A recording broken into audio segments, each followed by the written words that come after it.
Salam aleyküm, çiksizlər, yaxşımısınızlar, yaxşı yurtmısınızlar. İş hazır bir istoriya koydum ki, vakıfın istoriyasını.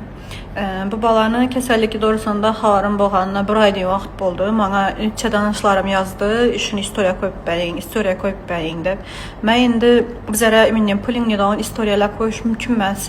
İndi hər xil adamla babilərsə indi hazır bəzi bir insanlar da onu kəsbət bağan oyunda oturup köne videolar, kimləndir videolarını koydustırıp durup koyup karta koyup bir adamla hər xil oyun nələr çıxıb getən şunun üçün lütfü sadakamız bolsa bizə vakıf etmemiz başqa yerə vəzlərə qoşulmayımız deyib gəlişdik qopumuz iş qılıb şu nərsə buğan üçün mən koyumman deyib nə tühədim 2-3 adama lakin gör tutmanca sürü koydur ustamı üçün inan vakıf koydur neçə adam koydur nə üçün pulunu almıyordurdu Neujeli adamlarda pul yok şu dərəcəlim onun 5000 somdan taşasam dünyanın pulunu aladı şu dərəcə bir köngülləri yumşatıb şunun